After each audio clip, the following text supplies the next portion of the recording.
Well, hello there everybody, and welcome back to another episode of Ecologist Plays, the channel where we get to play games and talk about nature. My name is Will, and we are back in Frontiers of Pandora.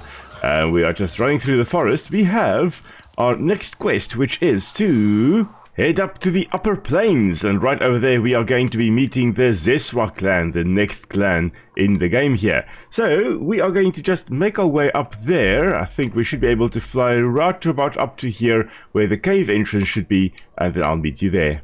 I've already gotten sidetracked. I've actually headed to the south instead of the north because there are two things I want to show you that this game does that most other Ubisoft games won't actually do, which does set it apart. And both these things are quite meditative if you are open to them. And the first one here are these totems that the Siren 2 of the past have made.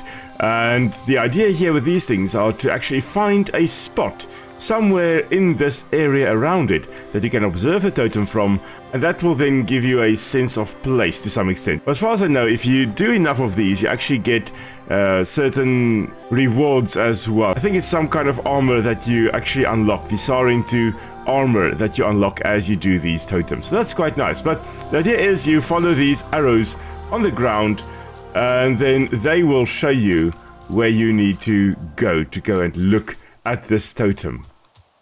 Of course, just because we are running around here does not mean that we won't be attacked. In fact, many a time I have actually been attacked while doing these totems. Pretty sure I hear viper wolves, and there are some viper wolves in the area. Alright, so I guess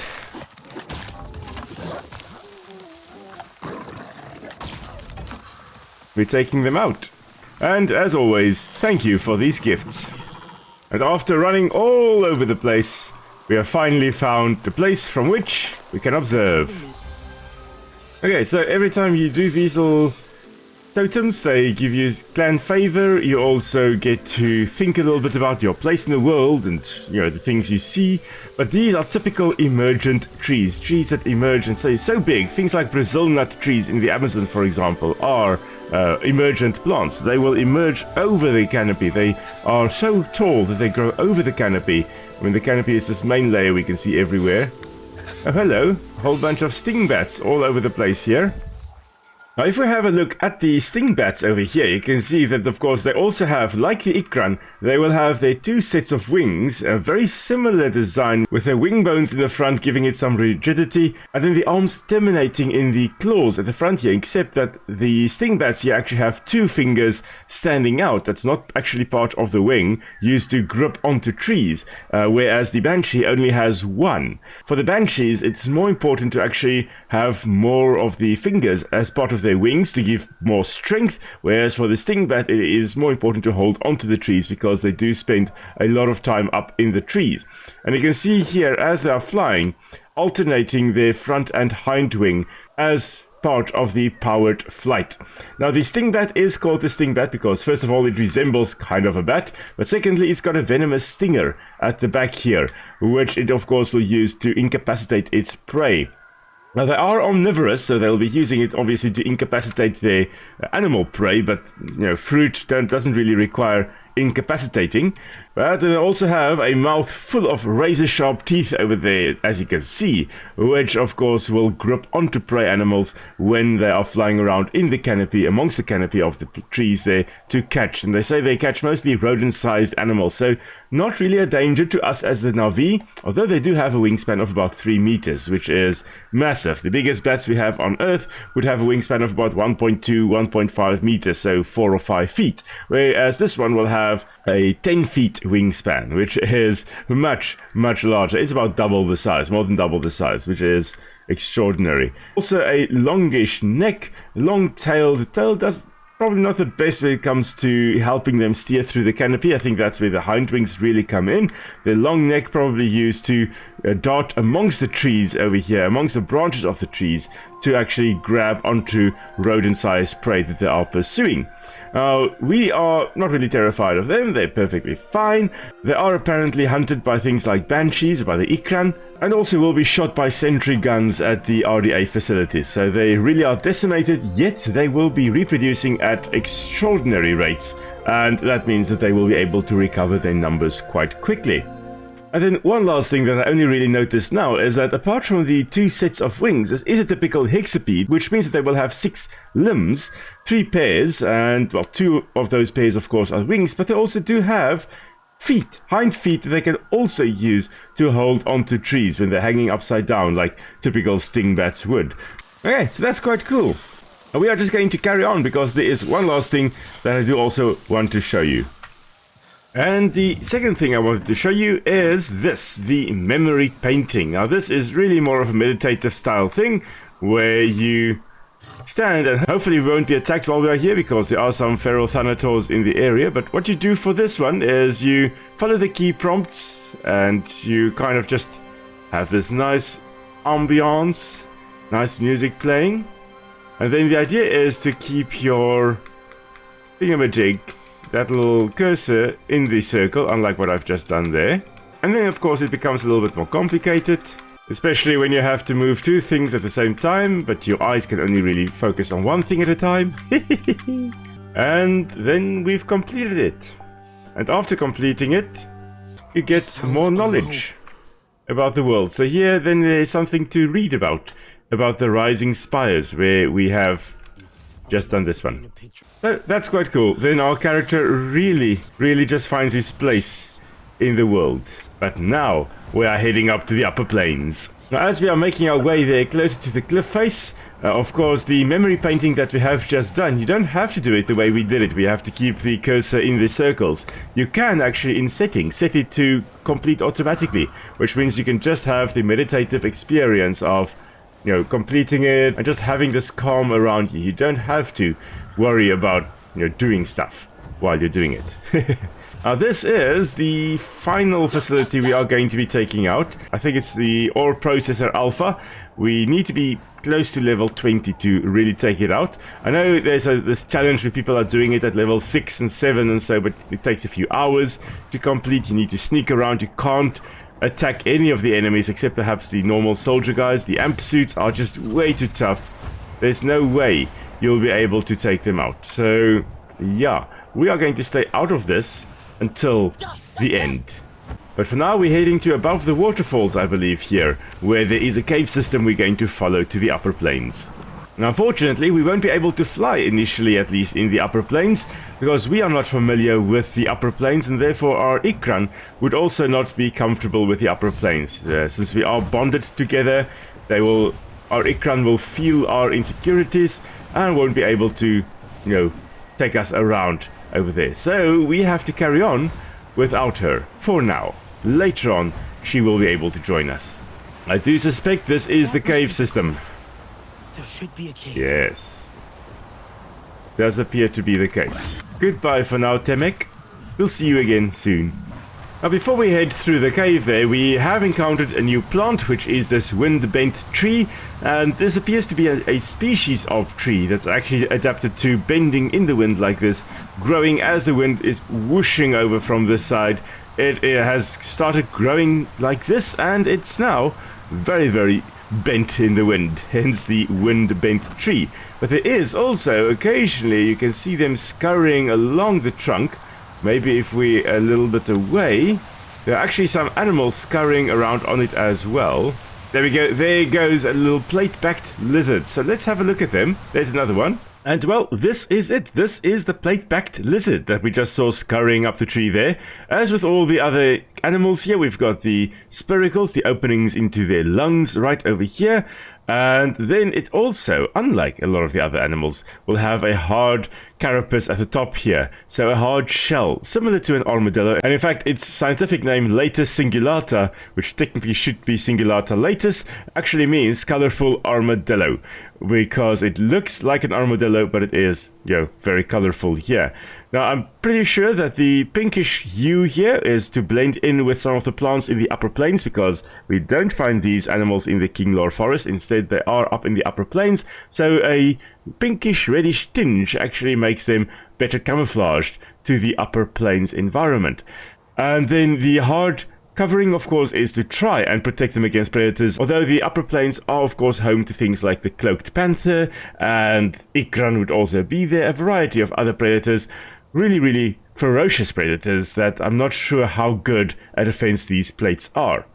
Now, interesting, I'm pretty sure this animal's design, apart from it looking like an armadillo with a weird bifurcated or split tail over there, which kind of resembles an earwig if you ask me, but I'm pretty sure the front end of this animal is based on the platypus, the duck-billed platypus, Ornithorhynchus anatinus, meaning bird beak like a duck.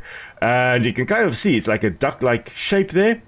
And in fact, they will use their beak here similar to how a duck-billed platypus will use its beak, putting it amongst debris, things like rocks and branches and stuff like that, to feel for invertebrates, worms, insects, all kinds of things to actually eat. So they will be feeding on invertebrates and not ferocious predators. You can see they're lacking any signs of big teeth, so most likely will be grinding up their prey by just mushing them together with their beak like that and then swallowing them in their crushed bits or whole. So like worms would most likely be swallowed whole, insects crushed a bit and then swallowed. So a very, very interesting little creature. Not sure whether it is more nocturnal or diurnal. Things like duck-billed platypus are more crepuscular, meaning that they are active during dawn and dusk. Now, these little guys may actually have more in common with the echidna and the duck-billed platypus than you can imagine, because the duck-billed platypus and the echidna are also egg-laying animals. So they're weird in that they are mammals that will lay eggs. They are monotremes. And, well, the plate-backed lizards almost certainly will be laying eggs. But there are major differences between these lizards and the platypus and echidna, because the platypus and echidna will still be producing milk. They are mammals, after all, whereas the plate-backed lizard here will most likely be a reptile. Alright, but we have found the cave entrance, so I guess it is time to head in and just slowly but surely make our way up here. Ah, we found the Tarju sapling here. Grab that skill point. Oh, there are some pools here. There most likely would be some little fishies and all kinds of creatures living in the pools here. We're not really in deep caves yet, but deep underground you'll very often find fish that have been separated from the above ground ecosystems for extended periods of time, and those species living in those caves will very often be blind, because if you are living in complete darkness, well, there's no real point in having eyes that can see. But then again, the caves here really are lit up with a bioluminescence, so maybe if there were fish in these caves, they actually wouldn't be blind, because there would be enough light to see. But we are, I believe, approaching the end of the cave, so we should now be in the very windy upper plains. And in fact, there we are. Oh my word! Look at this. A completely different ecosystem.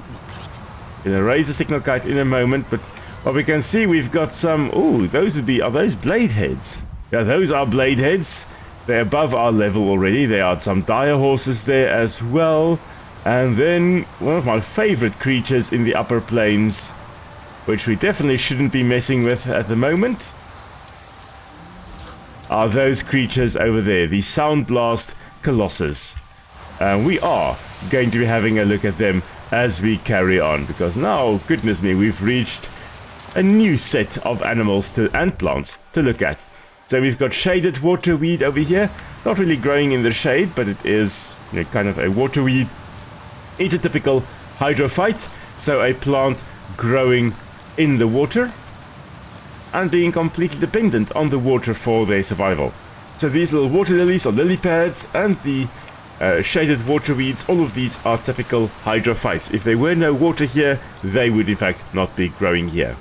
So if you want to sound extra scientific when visiting family and you want to talk about water plants, don't just call them water plants, call them hydrophytes. And if you want to sound even more spectacular, call them hydrophytic macrophytes. Macrophytes just meaning large plants, hydrophytic meaning water plants. But we are supposed to be raising the kite, which I think is up here.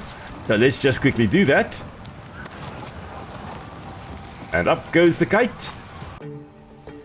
And I believe here come the riders.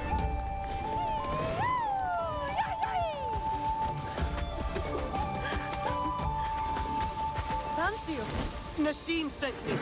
Speak with the Tahik of the Zeswa. Then we have found each other. You have been missed. Mina! Deciding to tread the grass again. Let us ride the wind and celebrate by the fire. We will hear your tales like we used to. Sister, you must give the warrior time to adjust. Breathe our air, feel our earth beneath their feet. Meet the Zakru, Who is this Zakru? Our wards and our guardians. our home and heart. The home of our people wanders, warrior. It is never in the same place. But we leave kites in its wake, flying high. So you always know how to get home. You already think like a Zeswa. Now we will teach you to ride like one. Alright, so we are now going to learn how to ride a dire horse. So we're going to have our first new animal that we'll be able to ride. So It's okay. I won't we hurt just soothe them. And then... Here we go. And now... we won't have to run everywhere. Well, not on foot. Because we have a dire horse to ride on. Now I have just used my one skill point that I got from the cave to spec into Harmonious Rider, which means we should be able to get relatively close to these Sound Blast Colossus without them feeling threatened. As long as we don't run or get too close like that, we should have been fine. Turns out we were not fine. Oh no. That was not very smart of me. I got too close. I pushed the boundary. And now I'm paying for it. Okay, now, where is my dire horse? Here he comes. So the bond with the dire horse is relatively short-lived. Unlike the Ikran, I won't be able to bond with this dire horse forever. But for quite a while, I am still able to ride her. So we are going to just follow the kites to the spot where the Zeswa have made camp. And let's go and talk about one of the most amazing and the largest animal we are going to see in this game. And on the way there we can also see some arrow deer, which is a new species for us. They are usually quite skittish, as you can see. Even now they are still running away a little bit.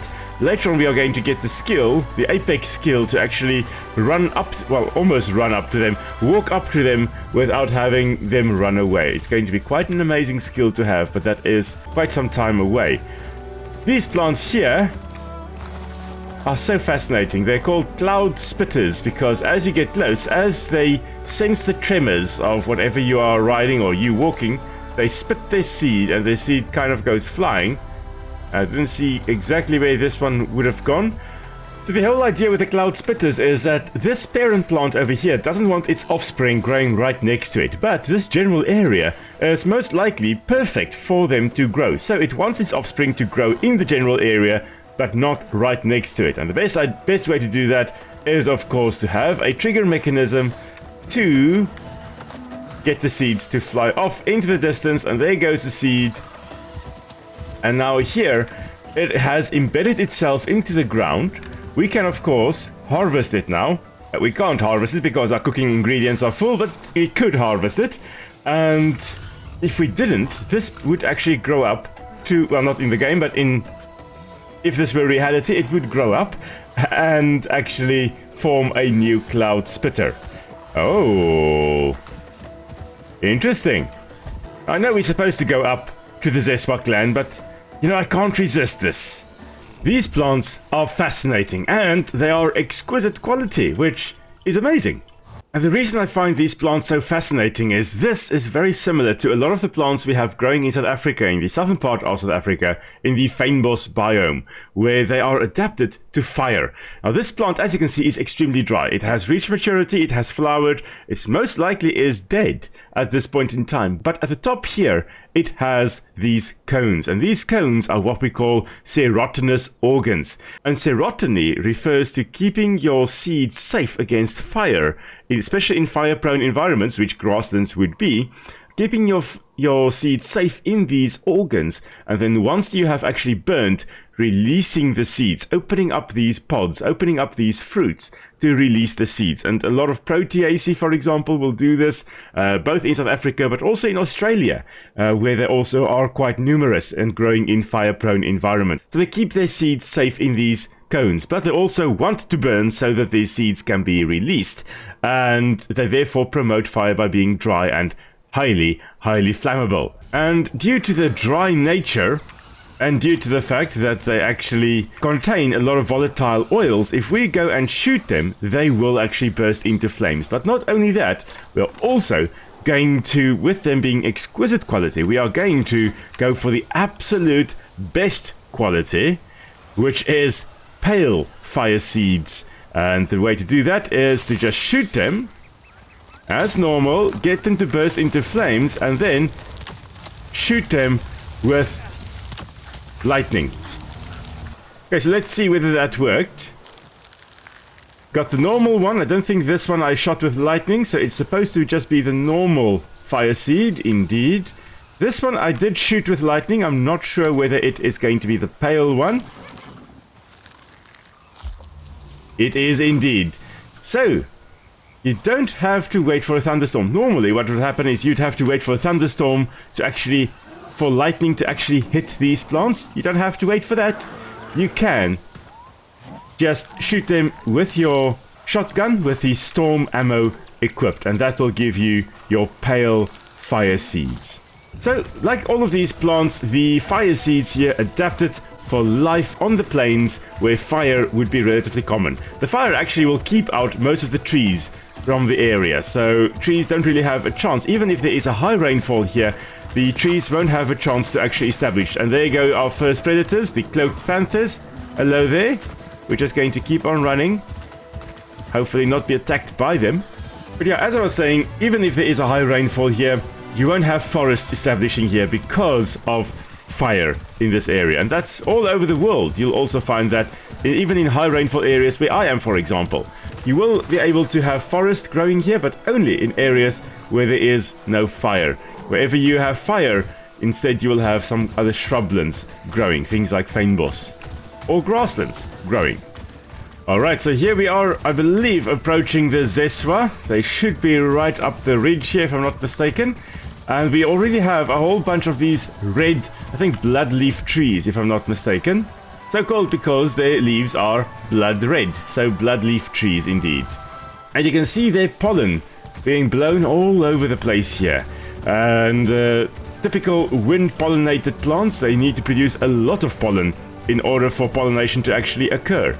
And in windy areas like we have here, wind pollination is a valid strategy if you have a lot of individuals of your species. So a lot of these plants growing here will have wind pollination, and wind pollination will actually be very effective because there are hordes of them. There are hundreds and hundreds of them. So the odds of your pollen actually going to another individual is quite high because there are so many of you. But if there are only 2 or 3 of you, it's not going to be a very effective method of pollination because the odds of your pollen actually going to another individual, yeah, it's not very high. But the bloodleaf trees here producing vast amounts of pollen to hopefully go to another one of the species. And I think, yes, I found it. we have indeed. So riding in here, we have finally reached the Zeswa clan. Okay, we've actually been thrown off the the dire horse. Alright, so we have made it to the circle, which is the home base for the Zeswa clan. As you can see, there's a lot of commotion here. They are fighting, or, well, not fighting, but they basically wrestle with each other. It's a nice pastime for the Zeswa clan. And then Kin over here, who's the master dairy person, he has basically shown us around. We've got a few people to go and meet. We'll do that probably off screen. But before we end today, let's quickly go have a look at the Zakru. And you can see here, they are like massive elephants. Just far larger in scale than elephants ever would be. I mean, look at this beautiful creature.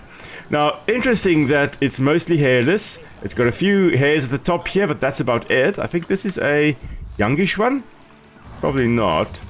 Now, the younger ones are somewhere else, in the nursery. But large animals like elephants don't have dense fur because they would overheat very easily. Large animals can easily overheat. And if they were covered with dense fur, that would be a major problem. Now, the exception, of course, to that would be the woolly mammoth, which did have a dense covering of fur, but that's because it was living in a very, very cold environment, and it needed the dense fur to actually keep warm. If it's in a more temperate or tropical area, like we are, then it wouldn't actually have a dense covering of fur. So the Zakru here are almost hairless. Now, what we don't see is that the Zakru over here actually has a little bit of a snout, a little trunk that goes into the soil. So let's quickly have a look. You can kind of see it here. It looks like a little tiny elephant trunk, and in fact the mouth here does resemble that of an elephant, where you've got a lower lip and then the upper lip fused to the nose. That's basically the trunk of an elephant. And so the Zakru here will stick their trunks into the ground, and then they will feed on fungi that are living underground. And they will be feeding on the fungi for an extended period of time. Of course, they will poop, and the feces will also then promote fungal growth in the soil, and then they will feed on the fungi. And they will stay put here for quite a long period of time, this whole herd of Zakru that we can see here. And the Zeswa clan have made their tents around it because it's a very windy area. The Zakru's body will shelter them against the wind. And so when the fungi here have been consumed, then the Zakru will get up and they will migrate. And when they do, the Zeswa clan will have to follow them on their little migration. I call it migration, but it's actually more a nomadic movement. Migration insinuates that they will move back and forth between 2 or 3 points, but nomadism is when they just kind of go almost willy-nilly, but also not willy-nilly. They will just go to another area in an unpredictable fashion. So that's the little bit of a difference between migratory and nomadic. So these guys, the Zeswa, are truly nomadic. They will go there where the Zakru go, and the Zakru will go wherever they want to, where the food may be for them. But we'll talk more about them next time, I believe. For now, this is probably where we'll end today's episode, so thank you so much everyone for joining me on our little adventure. If you enjoyed it, please do give it a like, also subscribe if you haven't yet, really helps the channel to grow. And then of course, if you've got any questions, do pop it down in the comments and I'll be happy to answer as best I can. And until next time everybody, stay safe. I'll see you all soon. Bye!